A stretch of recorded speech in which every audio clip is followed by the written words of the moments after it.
Hi hello. ഇന്നൊരു sheet കേക്കിൻ്റെ ഡെക്കറേഷനാണ് കേട്ടോ കാണിക്കുന്നത്. ഷീറ്റ് കേക്ക് അല്ലെങ്കിൽ റെക്റ്റാങ്കിൾ കേക്ക് അങ്ങനെ എന്ത് വേണമെങ്കിലും പറയാം. അപ്പോൾ ഇതൊരു 1.5 കിലോത്തിൻ്റെ കേക്കിന് നമ്മൾ 2 kg സൈസ് വരുന്ന രീതിയിൽ റെക്റ്റാങ്കിൾ ഷേപ്പിൽ ചെയ്തെടുത്തിരിക്കുന്നതാണ് കേട്ടോ. വളരെ സിമ്പിളായിട്ടുള്ളൊരു ഫ്ലോറൽ ഡെക്കറേഷനാണ് ചെയ്യാൻ ഉദ്ദേശിക്കുന്നത്. അപ്പോൾ ഇവിടെ ഞാനിപ്പോൾ ഈ ഫ്ലവേഴ്സിൻ്റെ ഒരു തണ്ട് പോലെ വരച്ചു കൊടുക്കാൻ വേണ്ടിയിട്ട് വിപ്പിംഗ് ക്രീമിൽ നമ്മളുടെ ബക്കി ബ്രൗൺ എന്ന് പറഞ്ഞൊരു കളറുണ്ട്, ഷെഫ് മാസ്റ്ററിൻ്റെ, അതാണ് യൂസ് ചെയ്തേക്കുന്നത്. അത് യൂസ് ചെയ്തിട്ട് ജസ്റ്റ് പൈപ്പിംഗ് ബാഗിൻ്റെ ടിപ്പ് ചെറുതായിട്ടൊന്ന് കട്ട് ചെയ്തിട്ട് ആണിത് വരച്ചു കൊടുക്കുന്നത്. അതിന് പ്രത്യേകിച്ചൊന്നുമില്ല, ചുമ്മാ അങ്ങോട്ട് ഒരു ഫ്ലോയിൽ വരച്ചു കൊടുക്കുകയാണ്. ഇത്രയും തിന്നായിട്ടുള്ള വള്ളികൾ വരക്കണം എന്നില്ല. ടിപ്പ് കുറച്ചും കൂടെ ഒന്ന് കയറ്റിയിട്ട് വിട്ടുകയാണെങ്കിൽ കുറച്ചും കൂടെ കട്ടിയുള്ള വള്ളികൾ വേണമെങ്കിലും വരച്ചു കൊടുക്കാം. അപ്പോൾ കുറച്ച് പ്രാവശ്യം ഒന്ന് വരച്ചാൽ മതിയാവും. ഇതിപ്പോൾ ഇത്തിരി അധിക പ്രാവശ്യം വരയ്ക്കേണ്ട വരുന്നുണ്ട്. ഇനി ഇതിൽ കുറച്ച് ഫ്ലവേഴ്സ് നമ്മൾ സെറ്റ് ചെയ്ത് കൊടുക്കുന്നുണ്ട്. അത് നോസിൽസ് വെച്ചിട്ടുള്ള ഫ്ലവേഴ്സാണ്. സിമ്പിളായിട്ട് പെട്ടെന്ന് ചെയ്തെടുക്കാൻ പറ്റിയ ഫ്ലവറാണ്. ഇതിന് ഞാൻ യൂസ് ചെയ്തിരിക്കുന്ന നോസിൽ എന്ന് പറയുന്നത് നൂറിൻ്റെ 30 എന്ന് പറഞ്ഞ നമ്പറുണ്ട്, അതായത് 13 ആ നമ്പറിൽ ഉള്ള നോസിലാണ് യൂസ് ചെയ്തിരിക്കുന്നത്.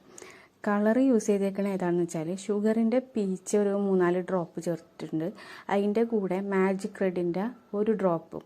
അങ്ങനെയാണ് ഈ കളർ സെറ്റ് ചെയ്തേക്കണം കേട്ടോ.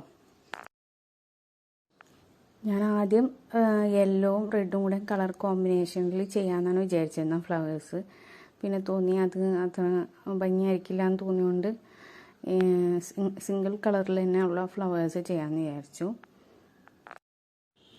ഞാൻ ആദ്യം ഒരു യെല്ലോ റെഡ് കളർ കോമ്പിനേഷനിൽ 2 കളേഴ്സിലായിട്ട് ഫ്ലവേഴ്സ് ചെയ്യാമെന്നാണ് വിചാരിച്ചിരുന്നത്. പിന്നെ എനിക്ക് തോന്നി അത് ശരിയാവില്ല എന്ന് തോന്നിയപ്പോൾ സിംഗിൾ കളറായിട്ട് തന്നെ സെറ്റ് ചെയ്യുകയാണ് ചെയ്തത്.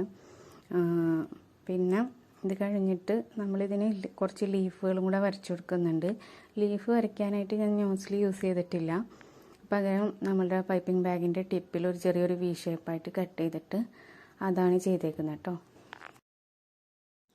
പിന്നെ ലീഫ് കളർ ഞാൻ സെറ്റ് ചെയ്തേക്കുന്നത് നമ്മുടെ ഷുഗറിൻ്റെ ഡാർക്ക് ഗ്രീൻ എന്ന് പറഞ്ഞൊരു കളറുണ്ട്, അതും ബ്രൈറ്റ് ഗ്രീനും, ഇത് രണ്ടും കൂടെ മിക്സ് ചെയ്തെടുത്തിട്ടാണ് ലീഫിനുള്ള കളർ സെറ്റ് ചെയ്തേക്കുന്നത്.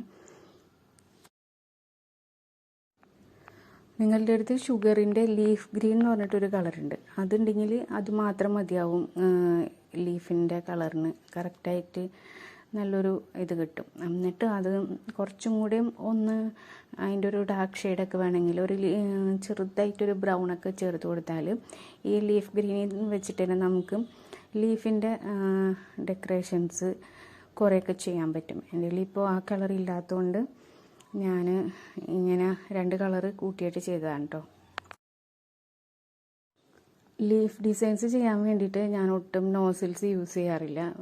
അതായത് വലിയ ഇല വരക്കാനാണെങ്കിൽ കുറച്ചും കൂടെ വലിയ വി ഷേപ്പിൽ കട്ട് ചെയ്യും ടിപ്പിൻ്റെ പോർഷൻ ഐസിങ് ബാഗിൻ്റെ. അതല്ലെങ്കിൽ ചെറിയ ഇലകളാണെങ്കിൽ ചെറിയ ഷേപ്പിൽ വി കട്ട് ചെയ്യും. അങ്ങനെയാണ് ഞാൻ ചെയ്യാറ് കേട്ടോ. ലാസ്റ്റ് നമ്മൾ കുറച്ച് ഷുഗർ ബോൾസും കൂടെ ഇട്ട് കൊടുത്തിട്ട് അതിൽ വിഷസും കൂടെ എഴുതിയിട്ട് കേക്ക് സെറ്റ് ചെയ്യുന്നുണ്ട്. ലാസ്റ്റ് ഫൈനൽ ലുക്ക് ഞാനിതിൽ കാണിക്കാം കേട്ടോ. അപ്പോൾ വീഡിയോ എല്ലാവർക്കും ഇഷ്ടമായെങ്കിൽ ലൈക്ക് ചെയ്യാം. നിങ്ങൾക്ക് വീണ്ടും ഇതുപോലത്തെ വീഡിയോസൊക്കെ കാണണം എന്നുണ്ടെങ്കിൽ ചാനൽ സബ്സ്ക്രൈബ് ചെയ്തോളൂ കേട്ടോ.